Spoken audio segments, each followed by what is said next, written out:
a billionaire, a stranger, a bullet that changed two lives forever. Charles Whitmore went to the Rocky Mountains to escape a devastating divorce, but found something far more dangerous, a chance at redemption wrapped in tragedy. When the accident happened, he had to choose between running away or saving the life of the woman he nearly killed. But some choices don't just save one life. They redefine who we are. What would you do if a mistake could become the greatest gift of your existence? If this story has already sparked your curiosity, hit that like button, subscribe to the channel, and tell us in the comments where you're listening from. And if you feel it's worth following along, click the Worth It button. Your support means everything and helps us keep bringing you stories that touch the heart. The silence of the Colorado Rocky Mountains carried the weight of a cathedral. Charles Whitmore stepped slowly between the snow-covered pines, each footstep echoing like a whisper against the white vastness that stretched as far as his eyes could see. The sharp air burned his lungs, but he preferred this physical pain to the emotional agony that had brought him here. 3 weeks since Valerie had signed the divorce papers with the same coldness she used when selecting expensive wines. "For you were never really present, Charles," were her last words before leaving the mansion in Bellevue, taking with her 15 years of marriage and a part of his soul he didn't know how to recover. The Winchester rifle felt heavy in his hands, like an extension of his own bones. Hunting had always been his refuge when the business world became too suffocating. Here among the ancient trees and the wind that sang old secrets, he could momentarily forget that he was Charles Whitmore III, CEO of Whitmore Energy Corp., the man who moved billions with a nod of his head, but who couldn't move his own wife's heart. The sun was beginning to set, painting the snow with golden hues when he saw her. A delicate figure was moving between the trees, about 50 meters ahead. Charles raised his rifle instinctively, adjusting his sight. What appeared to be a deer was moving with natural grace, and for a moment he felt the first spark of something like peace in weeks. His finger found the trigger. His breathing became controlled, measured. This was what he needed, a moment of absolute focus where nothing else existed but him, the weapon, and the target. The shot echoed through the mountains like thunder, but what he heard next made his blood freeze. It wasn't the heavy sound of a wounded animal falling. It was a scream. A human scream, sharp and full of pain, that cut through the air like a blade. "No, no, no!" Charles dropped the rifle and ran, his feet sinking into the soft snow, his heart beating so hard he could hear it in his ears. The trees seemed to close in around him, creating a nightmare maze as he followed the direction of the scream. He found her collapsed against the trunk of a giant pine, hands pressed against the left side of her chest. Bright red blood contrasted brutally with the pristine snow around her. She was young, maybe in her early 20s, with brown hair escaping from a blue wool hat. Her green eyes, wide with pain and shock, met his. "Help me," she whispered, her voice trembling not just from cold but from fear.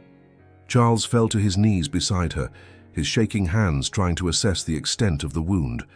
The bullet had pierced through the heavy coat and lodged dangerously close to her heart. Blood was flowing steadily but not in spurts, a sign that it might not have hit a major artery.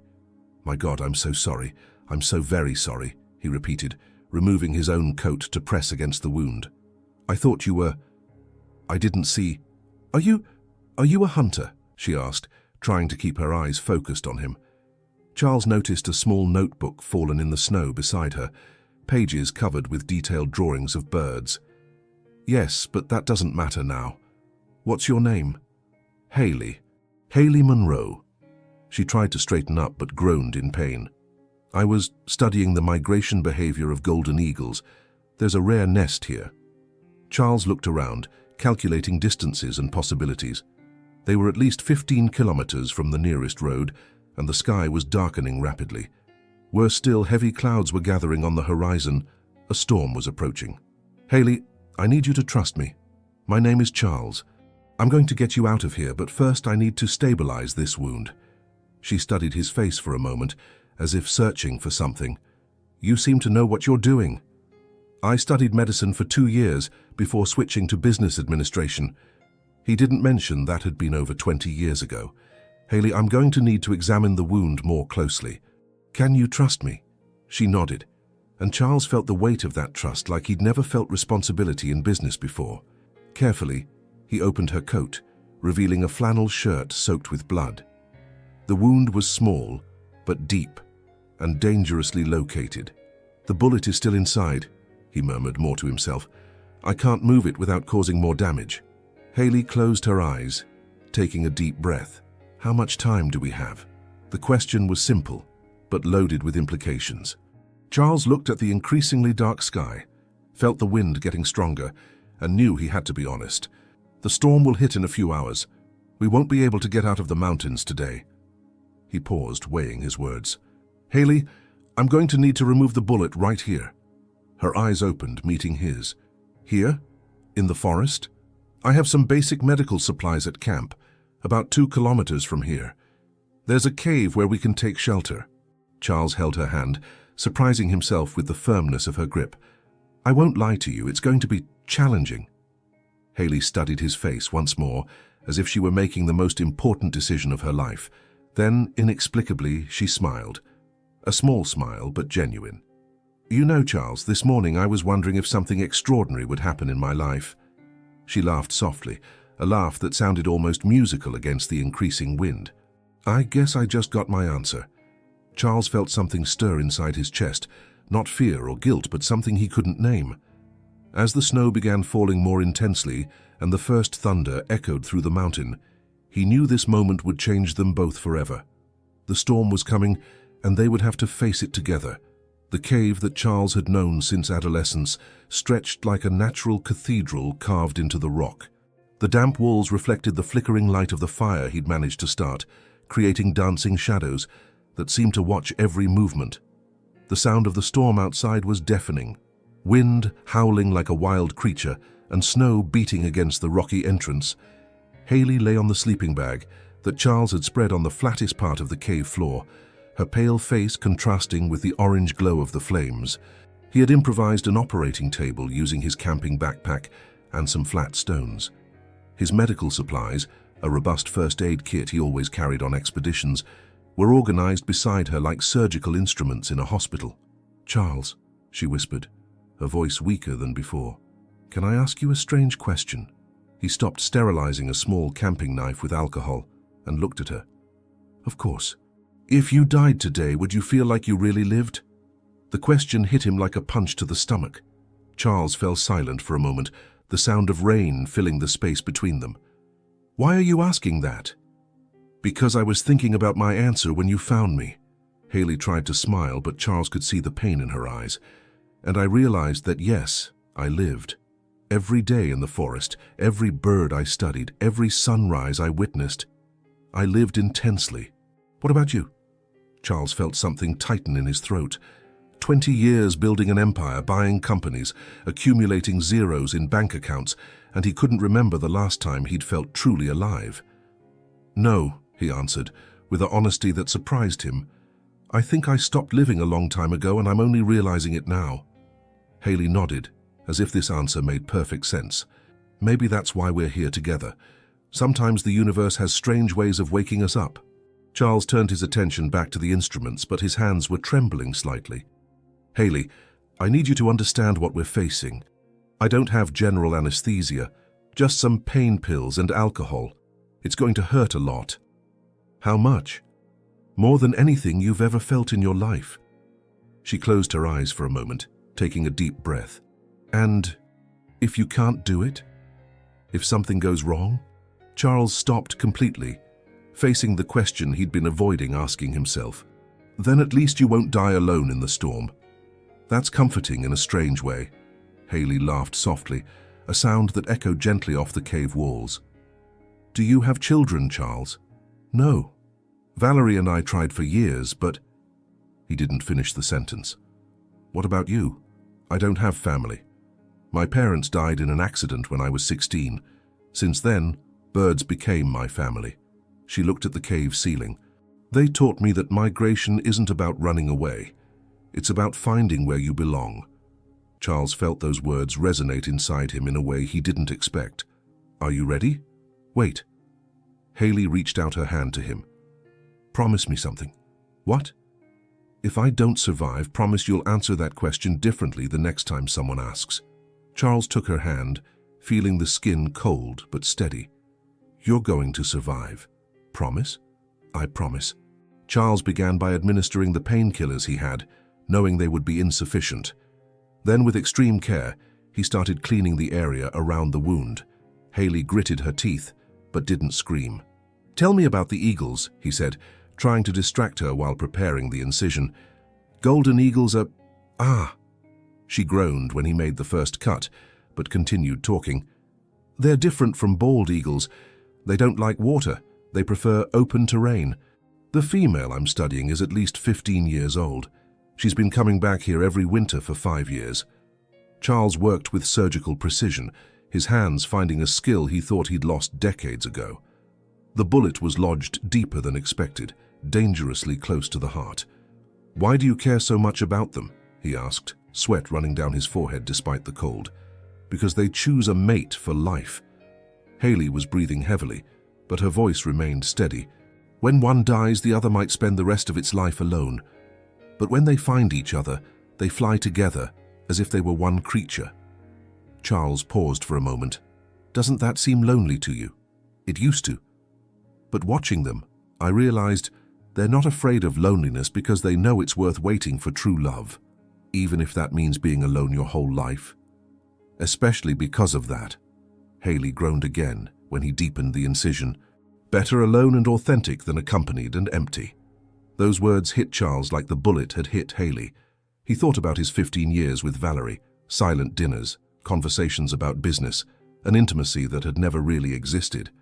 They had been two strangers sharing a house, not two people sharing a life. Did you get it? Haley asked, noticing he had stopped moving. Almost. Charles located the bullet, a small piece of metal that had caused so much damage. Haley, this is going to hurt a lot now. I need to remove it. Do it. Charles worked with extreme delicacy, each movement calculated. Haley screamed, a sound that echoed through the cave and mixed with the wind outside. Tears ran down her face, but she didn't move. Finally, the bullet came out. Charles held it up in the firelight, a small object that had brought two lives together in an impossible way. You did it, he whispered, beginning to suture the wound. Haley was exhausted, but her eyes remained focused on him. Charles? Yes? Thank you for not stopping. As he finished tending to the wound, Charles realized that something fundamental had changed inside him. For the first time in years, maybe decades, he had done something that truly mattered. He had saved a life. He had been completely present in every second. Haley? Thank you for letting me try. Outside, the storm continued roaring, but inside the cave, warmed by the fire and by something neither of them could name yet, they had found a strange peace. Charles looked at the woman he had nearly killed and wondered if the universe really did have mysterious ways of bringing the right people together. The bullet was removed, but Charles suspected the real transformation had only just begun. The fire crackled softly in the cave, its flames dancing like ancestral spirits on the rocky walls. Charles had improvised a more comfortable bed for Haley, using his own jacket as an additional pillow, and now she rested in a semi-sitting position, the wound properly bandaged. The worst had passed. She was stable, breathing normally, and color had gradually returned to her face. I can't sleep, she murmured, breaking the silence that had settled between them over the past few hours. Charles sat a few meters away, feeding the fire with dry branches he had collected before the surgery. It's the adrenaline. Your body is still processing the trauma. It's not just that. Haley watched him with those penetrating green eyes. It's strange, but I feel awake, like I'd been sleeping for years and was finally really seeing the world. Charles understood exactly what she meant. He felt different too, as if a layer of fog had been removed from his vision. Near-death experiences do that to people. Have you ever had one? A near-death experience? Charles thought for a moment. Not physically, but emotionally. I think I was slowly dying for years without realizing it. Haley studied him with curiosity. What do you mean? Charles hesitated. He wasn't a man for intimate confidences, especially with strangers, but something about the vulnerability of the moment, about the fact that they had been through something so intense together, made the usual barriers seem irrelevant.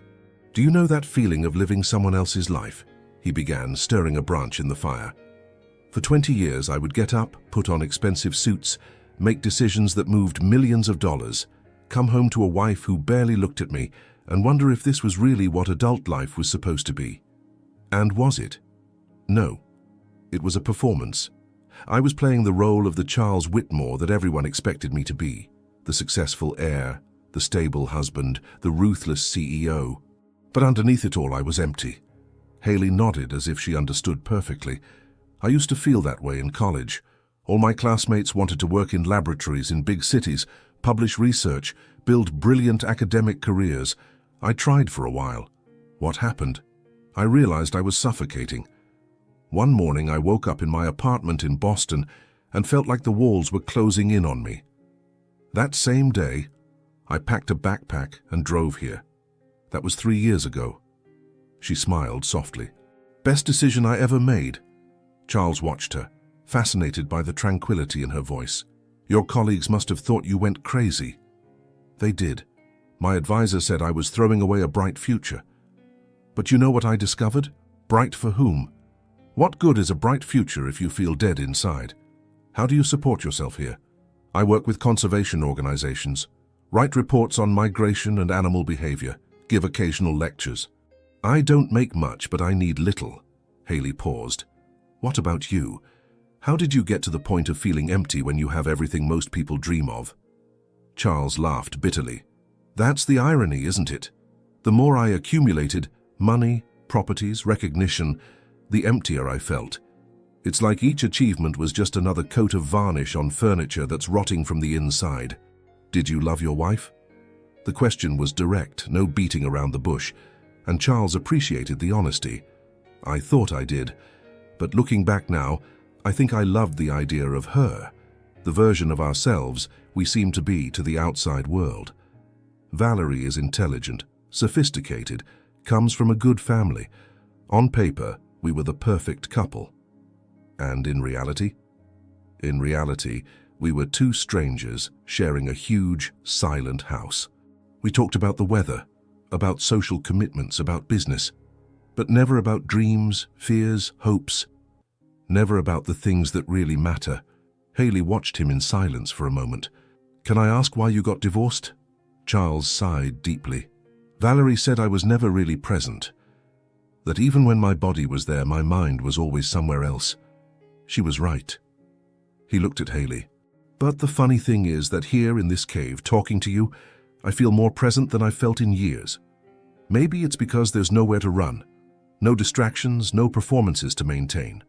Or maybe it's because you're real in a way that most people I know aren't." Haley blushed slightly. "What do you mean?" "You talk about things that matter. You chose an authentic life, even though it meant giving up security and social approval. That's inspiring." "It's also scary sometimes," she admitted. "There are days when I wonder if I'm just a coward running away from the real world." "It's not running away when you're moving towards something you love, instead of fleeing from something you fear." Haley smiled, and Charles felt something warm in his chest. "That's an interesting distinction. You made me think of it. For years, I made decisions based on fear. Fear of failing, fear of disappointing, fear of not being enough. But you made decisions based on love. What about you? If you could start over, what would you do differently?" Charles considered the question seriously. "I think I'd stop trying to be who I thought I should be and start discovering who I really am. It's never too late for that, isn't it?" "Charles, you just saved my life with your own hands. You improvised surgery in a cave during a storm. That's not what someone empty does. That's what someone extraordinary does when they stop hiding behind their own barriers." Charles felt something stir inside him, a sensation he hadn't experienced in so long he'd almost forgotten what it was like. "Hope. Haley?" "Yes?" "When we get out of here, I'd like to get to know you better, not as the man who almost killed you, but as myself. Whoever that man is." Haley smiled, and this time it was a complete, radiant smile. "I'd really like that." Outside, the storm was gradually subsiding, but neither of them seemed in a hurry for the night to end. Charles fed the fire once more, realizing that for the first time in years, he wasn't anxious to get to the next moment.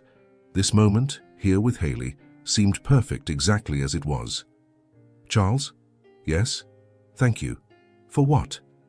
For showing me that there are still people in the world who know how to be truly present.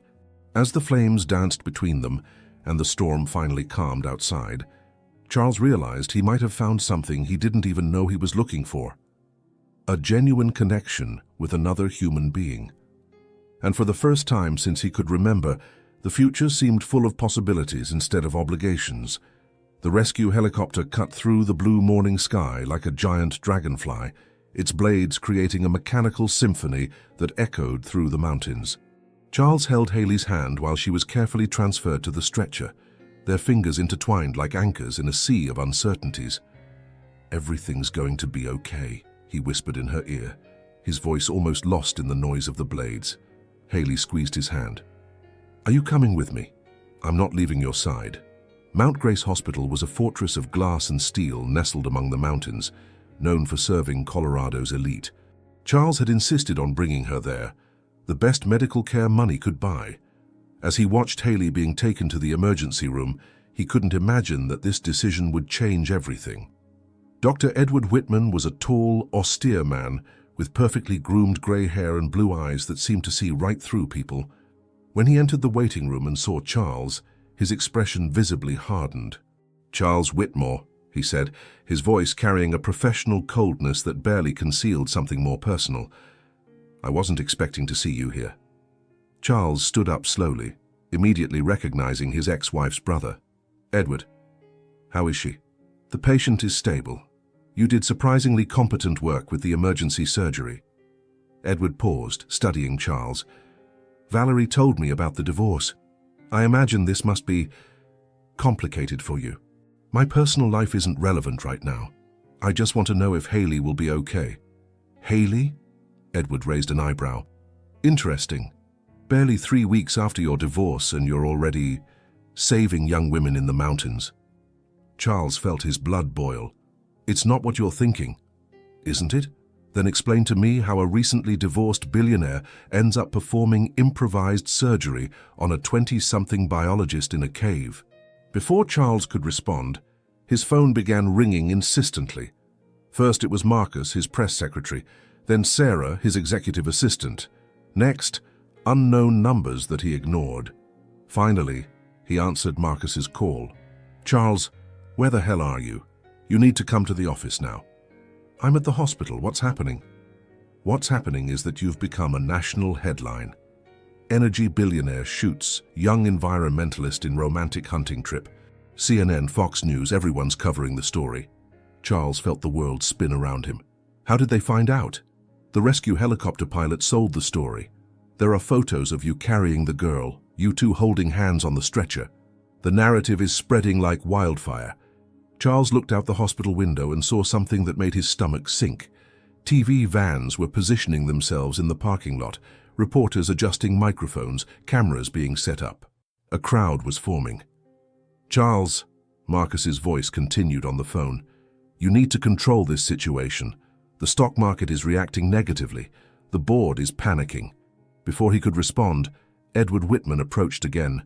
"Miss Monroe is awake and asking to see you, but I should warn you, there are reporters trying to get into the hospital. Security is handling them, but..." Charles hung up the phone and followed Edward through the hospital corridors. When they reached Haley's room, she was sitting up in bed, looking out the window with an expression of confusion and horror. "Charles?" She turned to him, eyes wide. "What's happening out there? There are cameras, people shouting my name." He approached the bed, taking her hand. "The press found out about the accident. And they're creating a story that has nothing to do with reality." Haley looked out the window again, where more news vans were arriving. "What are they saying?" Charles hesitated but knew she needed to know. "They're suggesting it was a romantic encounter gone wrong, that you're a gold digger, and I'm an unhinged billionaire." Haley's face went pale. "Gold digger? They don't even know me." "The truth doesn't matter to them. They need a story that sells." Dr. Whitman cleared his throat. "Miss Monroe, as your doctor, I strongly recommend avoiding any unnecessary media exposure. Your condition is still delicate. At that moment, the room door burst open, and an elegant woman in an expensive cashmere coat entered like a hurricane.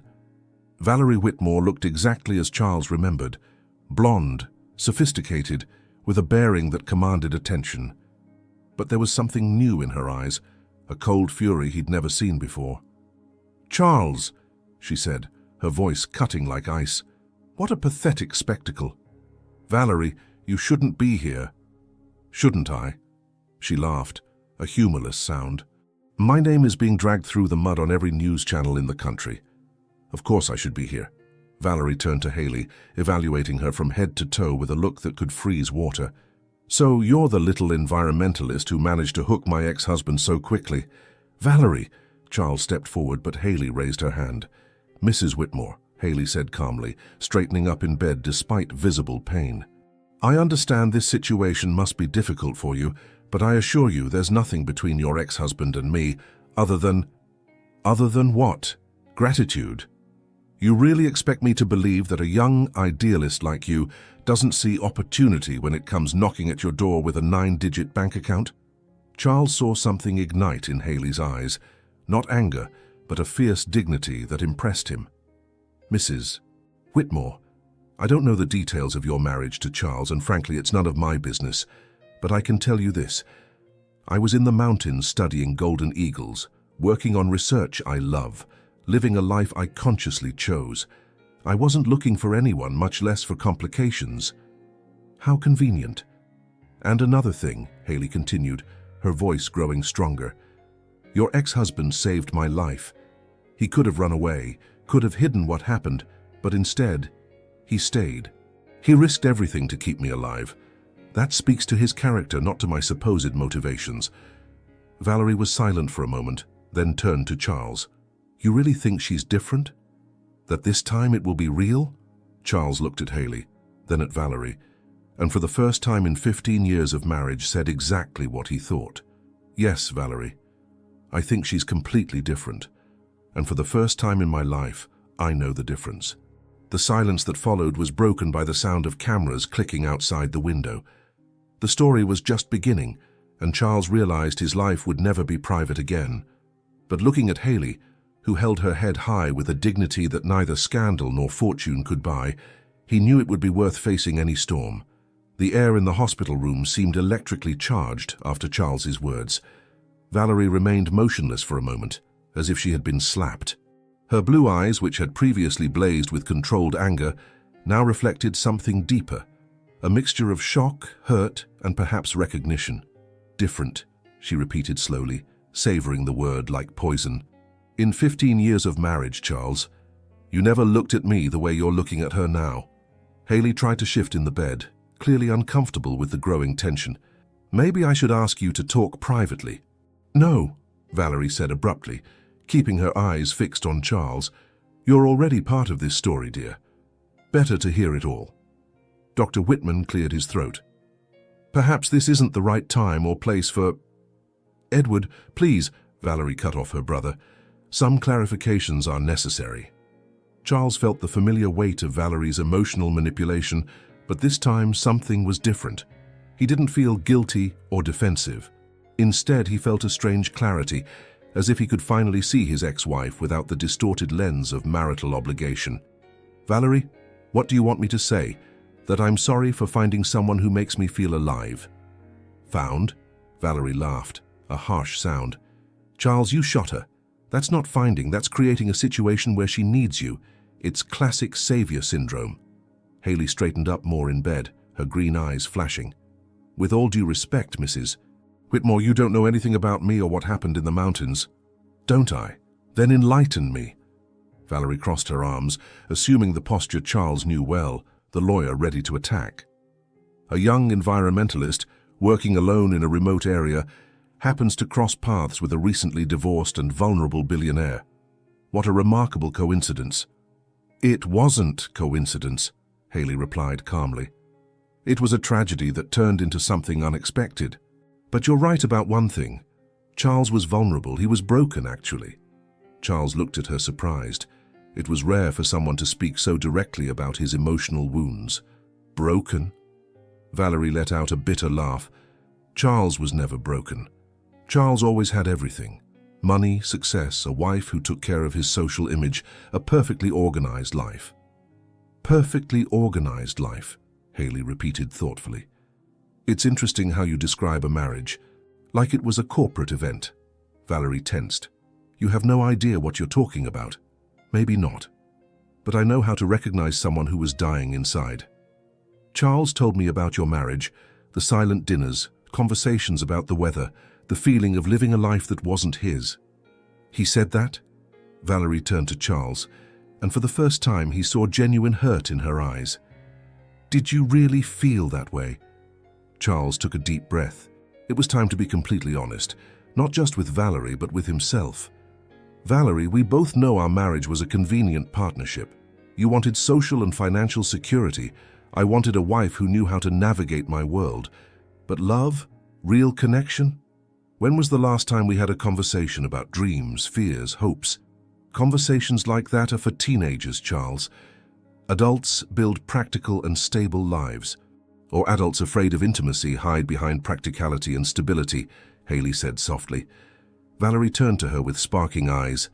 You have the nerve to psychoanalyze me. I'm not psychoanalyzing. I'm just observing that sometimes we build lives that look perfect on the outside, but are empty on the inside. And you, with your 20-something years and your bohemian life in the forest, think you know more about relationships than a woman who maintained a marriage for 15 years. I don't maintain marriages, Haley replied, but I've studied golden eagles for 3 years, and they taught me something about true partnership. Valerie laughed disdainfully. You're comparing my marriage to birds. I'm talking about choice. Golden eagles choose a mate and fly together not for convenience or security, but because they genuinely prefer each other's company to solitude. When an eagle loses its mate, it may stay alone for the rest of its life. But that's not tragedy. It's fidelity to the experience of true love. Charles felt something stir inside him as he listened to Haley speak. That was exactly what he had been missing. Not just passion, but conscious choice, genuine connection. How romantic, Valerie said sarcastically. And when the novelty wears off, when Charles realizes you can't navigate his world, that you don't understand the sacrifices necessary to maintain an empire? Maybe, Haley said calmly, the problem isn't that I can't navigate his world, but that he's tired of a world that demands sacrificing his own soul. Valerie was silent for a long moment, studying both Charles and Haley. When she spoke again, her voice was lower, less aggressive. Do you really think she can make you happy, Charles? Charles looked at Haley, pale in the hospital bed, still recovering from a gunshot he had caused, but with eyes full of life and authenticity. Then he looked at Valerie, elegant, sophisticated, perfectly suited for the role of a billionaire's wife, but distant in a way he could finally name. Valerie. For the first time in years, when I'm with Haley, I recognize myself. Not the version of me that everyone expects me to be, but who I really am underneath all the expectations and obligations. And who are you really? Charles thought about the conversation in the cave, the way he had felt completely present during the improvised surgery, the ease with which he and Haley talked about things that really mattered. Someone who wants to make a real difference, not just accumulate wealth. Someone who values authenticity more than social approval. Someone who prefers one real conversation to 1,000 empty social events. Valerie nodded slowly, and for a moment, Charles saw a spark of the woman she could have been if she had chosen to be vulnerable instead of safe. Then I was right, she said finally. We really were wrong for each other. We weren't wrong, Charles corrected gently. We were convenient, and for a long time, I thought convenience was enough. And now? Charles looked at Haley again, feeling that sensation of recognition, of being home in a way he had never experienced. Now I know the difference between convenience and connection, between security and love, between existing and living. Valerie took a deep breath, and when she looked at him again, the anger had disappeared from her eyes, replaced by something like melancholic understanding. Well, she said, adjusting her purse on her shoulder, I hope you know what you're getting into. The media is going to turn you into a circus. We'll face it together, Charles said, and realized it was the first time in his life he actually wanted to face something alongside another person. Valerie turned to leave but stopped at the door. Charles? Yes? For the first time since we've known each other, you seem real. And with that she left, leaving behind 15 years of marriage and opening space for something neither of them had truly experienced before, the possibility of true love. Charles looked at Haley, who had watched the entire confrontation with a dignity that impressed him even more. How do you feel? He asked. Like we just went through another kind of surgery, she replied with a small smile. But I think this one was necessary too. Outside, the cameras continued clicking, but inside the room something fundamental had been clarified. The past had been confronted, and the future, despite being uncertain, finally seemed possible. Charles's penthouse in downtown Seattle stretched across the entire top floor of a glass skyscraper, offering a panoramic view of the city that extended to the horizon where Puget Sound met the Olympic Mountains. When he opened the door for Haley for the first time, 3 weeks after leaving the hospital, she stopped at the threshold as if she were about to enter another world. Wow, she whispered, taking in the high ceilings, minimalist design, and floor-to-ceiling windows that transformed the entire west wall into a living picture of the city. It's impressive.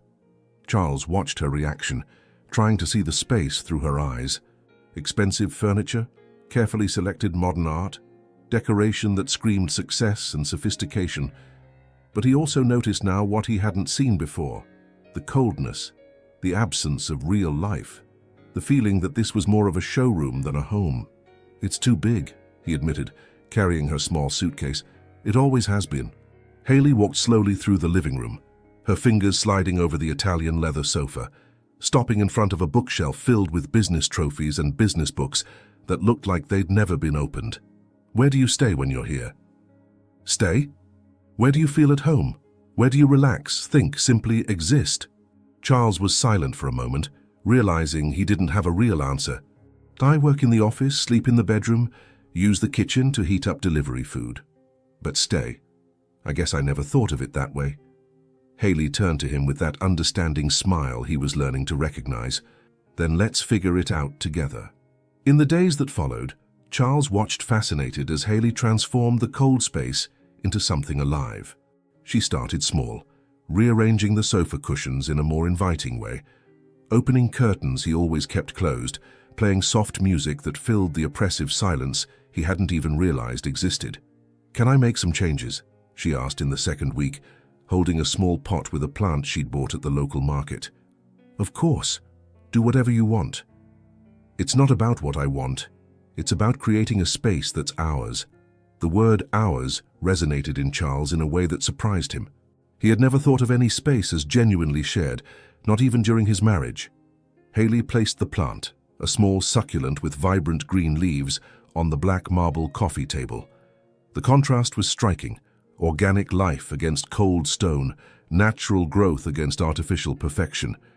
It looks different, Charles said, studying the effect. It looks alive, she corrected. Gradually, more plants appeared. Haley explained each one as she placed them. A fern she hung near the east window. It likes gentle morning light. A small herb garden in the kitchen. Fresh basil makes all the difference. A ficus tree in the corner of the living room. It will grow with us. Charles found himself eagerly anticipating these small transformations. He'd come home from work curious to see what new life Haley had brought to the house, because that's what the apartment was becoming: a home. You know, I never had plants before, he said one evening, watching her carefully water each one. Why not? They seemed complicated. One more responsibility. Haley laughed softly. They're not responsibilities. They're relationships. You take care of them, they make your life more beautiful. It's an exchange. How does it work? You learn their needs. This one, she gently touched the fern's leaves, likes humidity but not direct sun. This one, she pointed to a succulent, prefers to be forgotten most of the time. Too much attention kills it. Charles watched how she touched each plant with affectionate familiarity. What about people? How do they work? Haley stopped and looked at him with that penetrating gaze that always made him feel like she could see through all his defenses. People are more complicated, but the principle is similar. You learn what they need to flourish and offer it when you can. And what do you need to flourish? Honesty, real presence, someone who sees me as I really am, not as an idealized version or a projection of their own needs. Charles moved closer to her, feeling a vulnerability that still surprised him. And me? What do I need? Haley studied him for a moment. You need to learn that it's safe to be imperfect, that you don't need to perform to be loved. How do you know that? Because every time you relax and stop trying to impress, you become more interesting, not less. It was true. Charles had noticed that his most meaningful conversations happened when he forgot to be the successful CEO and simply was. Like in the cave, like during these quiet evenings in the apartment, when they cooked together and talked about everything and nothing. Haley? I'm in love with you. She stopped watering the plants and turned completely to him. I know. You know? Charles, you look at me like I'm a miracle, like you can't believe I'm real. That's how I feel. Like you appeared out of nowhere and changed everything. Haley moved closer to him, placing her hands on his chest. I didn't change everything. I just helped you remember who you really are when you're not trying to be someone else. Charles kissed her then, softly at first, then with a passion that came from a deep place he didn't even know existed. When they separated, he realized his hands were shaking. I'm scared, he admitted. Of what? That this is too good to be true. That I'll mess it up like I messed up my marriage. Charles, you didn't mess up your marriage. You both chose security instead of vulnerability. I'm choosing the opposite. Even knowing that my life is complicated, that there will be pressure from the media, the company, society, especially because of that, Haley smiled. Easy love doesn't transform anyone. Love that's worth it always requires courage. That night, as they lay in bed that now smelled subtly of the flowers Haley had placed on the nightstand, Charles felt something he hadn't experienced since childhood. The feeling of being exactly where he should be. Haley, yes? Thank you for teaching me the difference between having a house and creating a home. She snuggled closer to him, her warm breath against his neck. Thank you for letting me plant roots. Outside, Seattle slept under a blanket of stars, but inside the apartment that was now truly a home, two people had found something rare, love that didn't just warm, but transformed. Charles fell asleep for the first time in years without worrying about tomorrow, knowing he would wake up next to someone who loved him, not for what he had or accomplished, but for who he was when all the masks fell away. And in the plants that now filled the apartment with life, there was a silent promise. With care and time, even the most sterile spaces can flourish. The meeting room on the 47th floor of Whitmore Energy Corp had glass walls that offered an imposing view of Seattle. But that Thursday morning, Charles felt like he was being watched by vultures. 12 board members sat around the polished mahogany table, their grave faces reflecting the seriousness of the situation that had led to this emergency meeting. Richard Blackstone, board chairman and friend of the Whitmore family for 3 decades, cleared his throat. Charles, thank you for coming on such short notice. Richard, you said it was urgent. Charles took his place at the head of the table, noting the palpable tension in the air. What's happening? Margaret Chen, corporate communications director, slid a thick folder across the table. This is what's happening. Charles opened the folder and felt his stomach drop. Inside were dozens of newspaper clippings, printouts of online articles and media analysis reports. Headlines jumped from the page like stab wounds. Billionaire romance affects Whitmore energy stock. Investors question leadership after love scandal. Could environmentalist influence energy policies? Our stock has dropped 12% since the story went public, said Thomas Wright, CFO, his voice heavy with concern. Investors are nervous. There are rumors that you might be influenced by environmental interests. Charles closed the folder with more force than necessary. This is ridiculous. My personal life has nothing to do with company operations. Doesn't it? Said Helena Morrison, the youngest board member known for her direct approach. Charles, you're dating an environmentalist, a woman who works for organizations that directly oppose our sector. How does this not affect our credibility? Haley works with wildlife conservation, not energy policy. The distinction may be clear to you, Richard intervened, but not to the market. Analysts are speculating about potential changes in the company's strategic direction. Charles leaned back in his chair, feeling the familiar weight of corporate expectations, but this time something was different. Instead of the usual anxiety, he felt a strange clarity. "And what exactly are you suggesting?" Margaret flipped through her notes. "We have some options. We can hire a public relations firm that specializes in crisis management. We can arrange interviews where you clarify that your personal life doesn't influence business decisions. Or," Thomas interrupted, "you can end the relationship." The silence that followed was so heavy, Charles could hear the almost imperceptible hum of the air conditioning. He looked around the table, studying the faces of people he'd known for years, some for decades. He saw genuine concern, but also something else. Fear that their own positions and fortunes might be affected. "End the relationship," Charles repeated slowly. "That's really a suggestion you're making?" "Charles," Richard leaned forward, his voice taking on the paternal tone he'd used for years. "You built an empire. This company employs tens of thousands of people, supports families, drives the economy of 3 states. Can you really risk all of that for a romance?" "For love," Charles corrected. "The word you're looking for is love." Helena snorted. "Love doesn't pay dividends." "Doesn't it?" Charles stood up, walking to the glass wall overlooking the city. "Do you know what my performance as CEO has been like for the past 6 weeks?"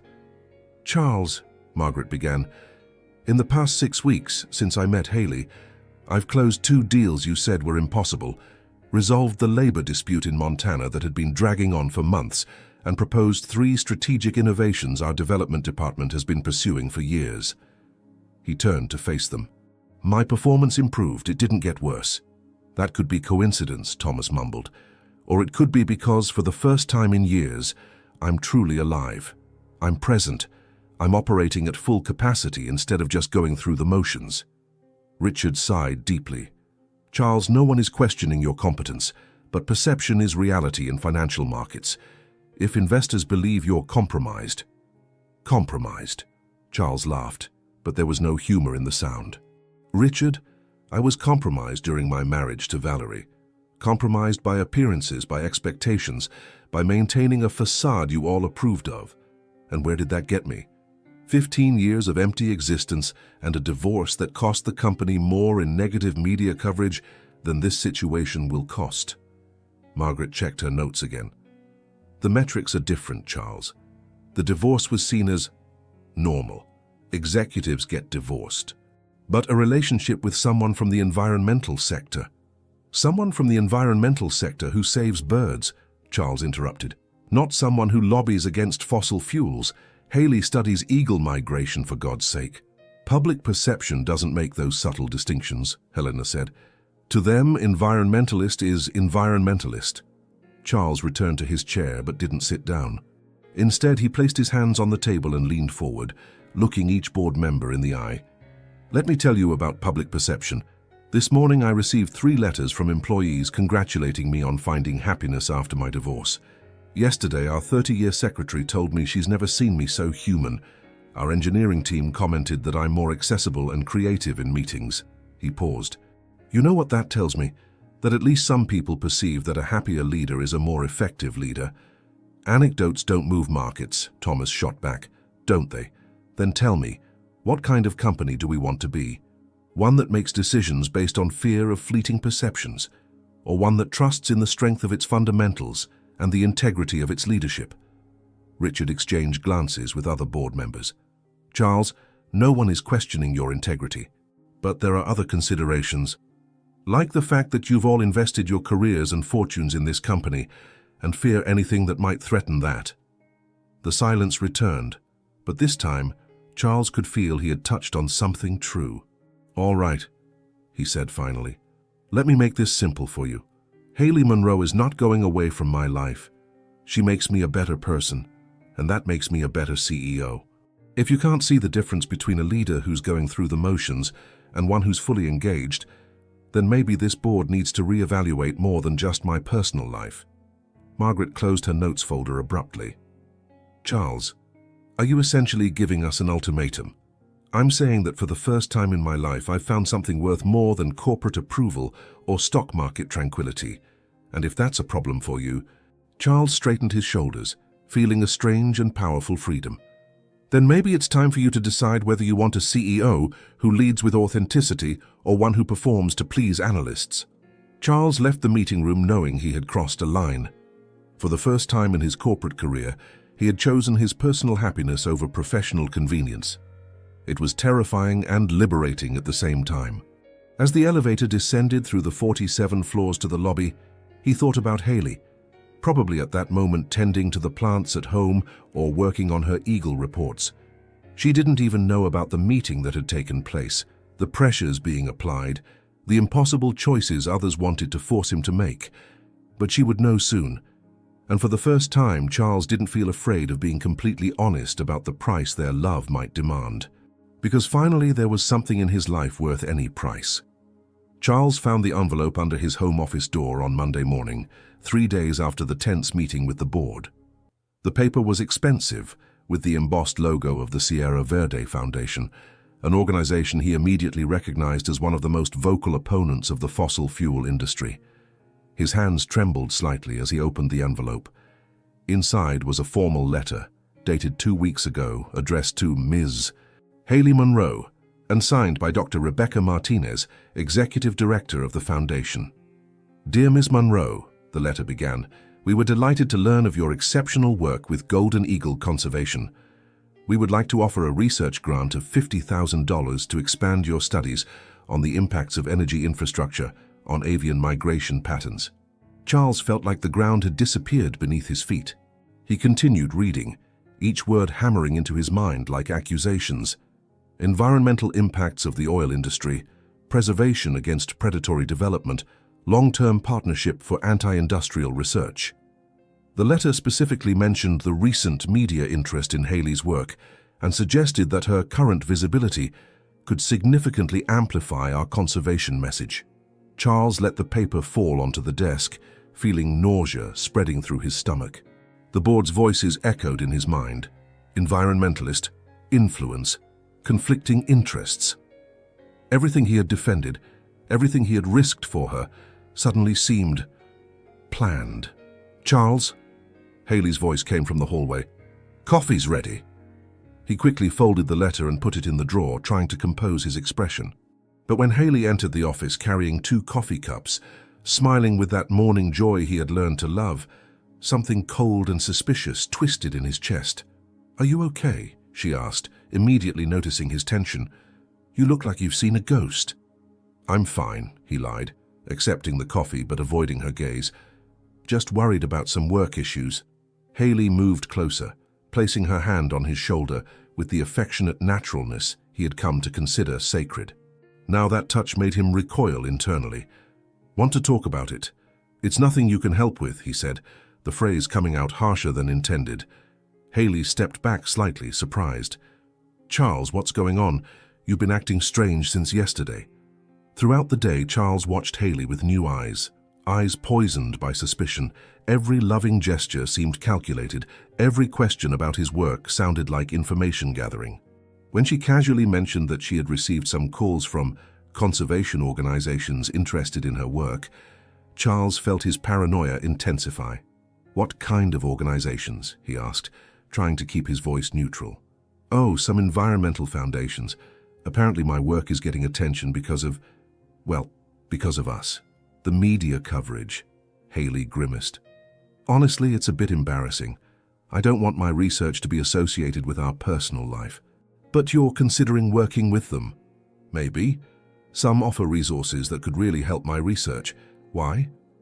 Charles studied her face, looking for signs of dishonesty, but finding only the honest transparency that had always attracted him. This somehow made everything worse. If she was lying, she was extraordinarily good at it. The breakdown happened 3 days later, during dinner.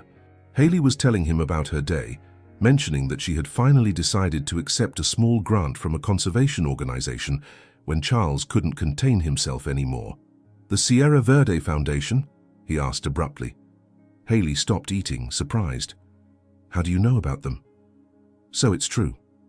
Charles stood up from the table abruptly, going to the office and returning with the letter. He threw it on the table between them. "This arrived for you a few days ago." Haley picked up the letter, her eyebrows furrowing as she read. "Charles, I've never seen this before in my life."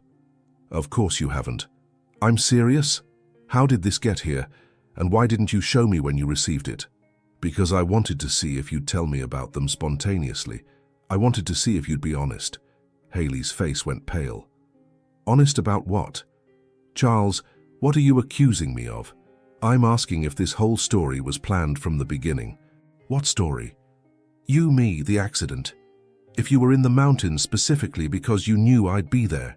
Haley was completely still for a moment, as if she couldn't process what she was hearing. When she spoke, her voice was low and hurt. "You really believe I planned to get shot, that I somehow orchestrated almost dying to—" "What? To get close to you? People do extreme things for $50,000. And that's just the beginning, isn't it? Once you're in, once you have influence—" "Influence?" Haley stood up, the letter trembling in her hands. "Charles, have you listened to me these past few weeks? Have I ever tried to influence you about anything related to your business? Have I even asked about your company?" It was true. Haley had shown remarkable lack of interest in the details of his corporate empire, preferring to talk about books, nature, personal dreams. But the seed of doubt once planted was hard to eradicate. Maybe that was part of the strategy, appearing uninterested. Haley looked at him as if he were a stranger. "My God, Charles, who did this to you? Who hurt you so badly that you can't believe someone could love you simply for who you are?" "Nobody hurt me. I just learned to recognize when something is too good to be true. And I'm too good to be true." Charles looked at her, tousled hair, makeup smudged with tears that were beginning to form, wearing one of his shirts over simple jeans. She didn't look like a sophisticated manipulator. She looked exactly like what she had always seemed, an authentic, passionate woman who had found something special and was watching it be destroyed. But the voices in his head were louder. The board warning about influence, Valerie insinuating about gold diggers, years of business experience where everyone had hidden agendas. "Maybe you should accept the grant," he said coldly. "It seems like a perfect opportunity to expand your work." Haley was silent for a long moment, studying his face. When she spoke again, there was a deep sadness in her voice that cut Charles more deeply than any anger could. "You know, Charles, in that cave, when you said you'd been dead inside for years, I thought you were exaggerating. Now I realize you were being completely literal." She carefully placed the letter on the table. "And the saddest part is that for a few weeks, I saw you come back to life. I saw the man you could be when you stopped being afraid to trust." "Haley?" "No." She raised her hand. "You've made your decision. You chose suspicion over trust, fear over love. And maybe that's safer for you. Maybe that's what you really want." Haley went to the bedroom they had shared and began packing her few things. Charles watched her from the doorway, part of him screaming to stop her, to apologize, to confess that he was too terrified of happiness to believe it could be real. But the larger part, the part that had been trained by decades of corporate betrayals and personal disappointments, remained silent. "Where will you go?" he asked, when she passed him carrying her suitcase. "Back to the forest where things make sense." She stopped at the door, looking at him one last time. "Charles, I hope someday you find someone you can trust, even if it's not me." And then she was gone, taking with her the plants she had scattered throughout the apartment, leaving only empty spaces where there had been life.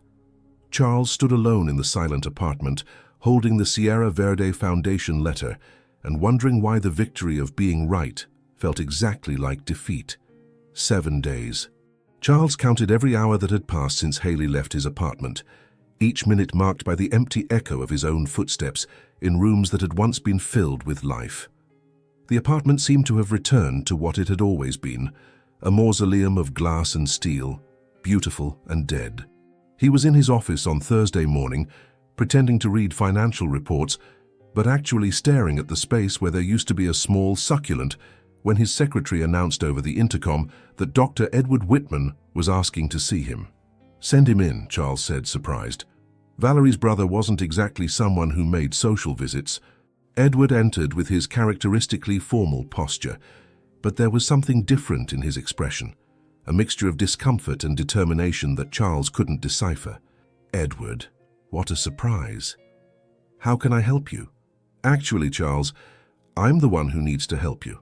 Edward sat down without invitation, placing a file of documents on the desk. "Or rather, I need to redeem myself." "Redeem?" Edward took a deep breath, like a man about to confess a capital sin. "In the past few weeks since you and Miss Monroe left the hospital, I investigated her." Charles felt something cold forming in his stomach. "You did what?" "I hired a private investigator. I wanted to make sure she wasn't taking advantage of you." Edward raised his hand when Charles started to protest. "I know how this sounds, but after the contentious divorce with Valerie, I was genuinely worried you might be vulnerable to opportunists." "And what did you discover?" Charles asked, his voice dangerously low. Edward opened the file, revealing a stack of documents, photographs, and reports. "I discovered that I'm an idiot, and that you just made the biggest mistake of your life." Charles picked up the first document, a detailed credit report. "Haley Monroe has never had a bank account with more than $3,000. She lives on less than $20,000 a year, consistently refuses more lucrative opportunities, and regularly donates the small amounts she manages to save to animal sanctuaries." The next document was a series of academic records: magna cum laude graduation in biology, master's degree in conservation, with a thesis on migration patterns that was published in 3 respected scientific journals. Her professors describe her as brilliant, ethical, and incorruptibly dedicated to pure science. Charles flipped through more pages, his breathing becoming increasingly difficult. Photographs of Haley working alone in the mountains, documentation of her regular visits to the same research areas for 3 consecutive years, records of her interactions with environmental organizations, all strictly related to wildlife conservation, nothing political. "What about the Sierra Verde Foundation?" Charles asked, his voice hoarse. Edward turned some pages. "They really did send that letter, but not directly to her. They sent it to your address because it was the only one they could find associated with her in the news. Haley never had prior contact with them, never requested funding, never even knew they existed until you showed her the letter." Charles felt like he was sinking. "How do you know this?" "Because I called them. I spoke with Dr. Martinez personally. She admitted they tried to take advantage of Haley's media visibility for their own agenda, but that they never had any communication with her. The letter was a shot in the dark, an opportunistic attempt to recruit someone who had suddenly become a public figure." Edward leaned forward, his voice taking on an urgency Charles had never heard before. "Charles, she rejected the offer. When they finally managed to contact her directly, 2 days after you confronted her, she categorically refused. She said she didn't want her research to be associated with political agendas." Charles closed his eyes, feeling the magnitude of his mistake crashing down on him like an avalanche. "Why are you telling me this?" "Because in the past few weeks, watching you 2 together at the hospital, I saw something I never thought I'd see in you. Real life, genuine happiness." Edward paused. "And because after investigating Haley Monroe thoroughly, I can say with certainty, she is exactly who she appears to be. A rare woman who loves you for the man you are, not for the empire you built." Charles opened his eyes, looking at Edward with a mixture of gratitude and despair. "I lost her." "Maybe, but you won't know until you try. Edward, the things I said to her, the accusations I made, were based on fear, not evidence. And if there's one thing I learned about Haley Monroe through this investigation, it's that she understands the difference between fear and a person's real character." Charles stood up abruptly, going to the window overlooking the mountains. Somewhere out there, Haley was probably alone in her research, hurt by his betrayal, trying to rebuild the simple, authentic life he had temporarily shared. "Where is she?" "According to my sources, she returned to the same area where you met. She's camping near the site where the accident happened." Charles turned, feeling something he hadn't experienced in a week. Hope. Why would she go back there? Edward smiled for the first time since arriving. "Maybe because that's where you were both most honest with each other. Or maybe because she's still hoping you'll remember the man you were in that cave." Charles looked at the documents scattered across his desk, irrefutable evidence of the integrity of the woman he had accused of dishonesty. Each page was an accusation against his own cowardice, each report proof that he had sabotaged the best thing that had ever happened to him. Edward? Yes?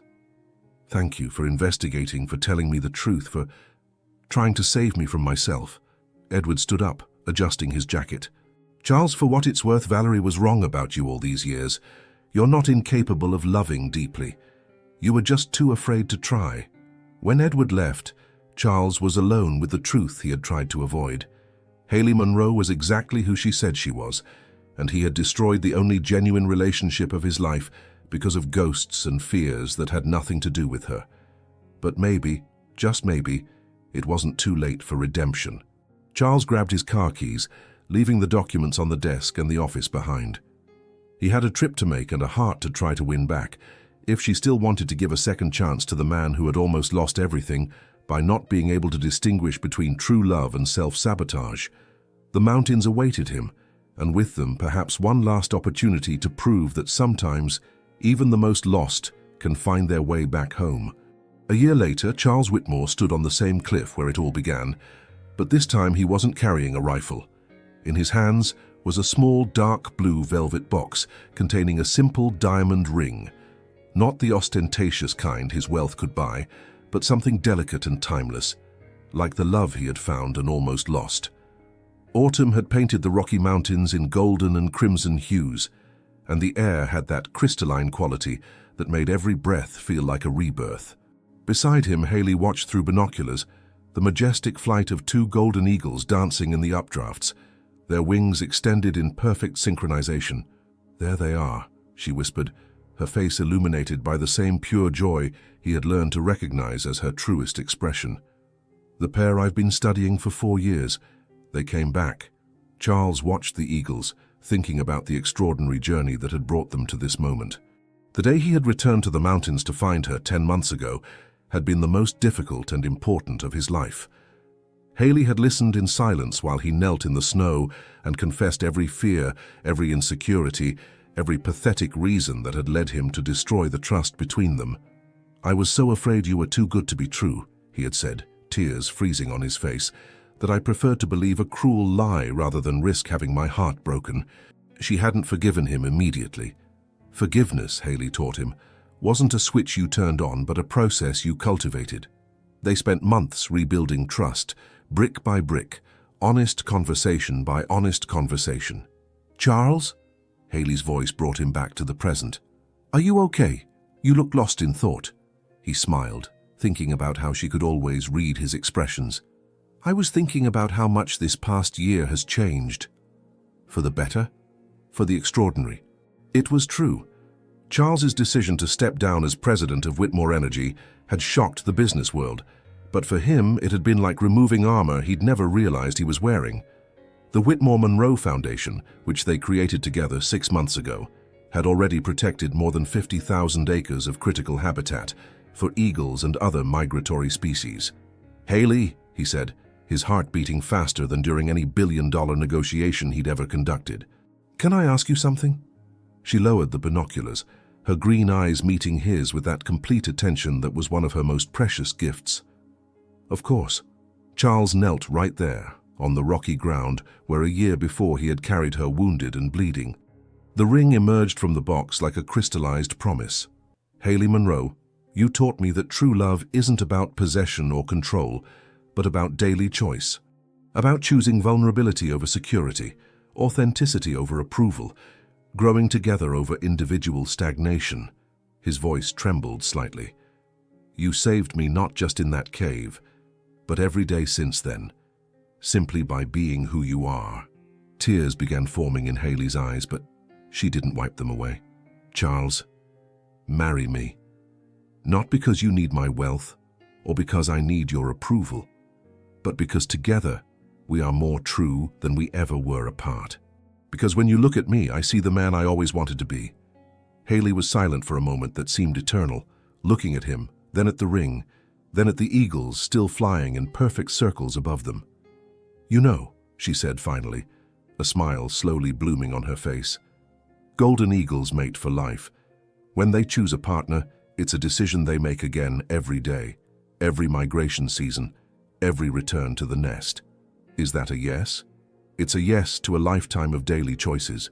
She extended her hand, allowing him to slide the ring onto her finger. It's a yes to building something together that's greater than anything we could create alone. Charles stood up and kissed her, while the eagles flew in circles above them, as if blessing their union. When they separated, he realized that for the first time in his adult life, he wasn't planning the next move, wasn't calculating results or managing risks. He was simply present, completely there, in the perfect moment. "So," Haley said, intertwining their fingers, "where are we getting married?"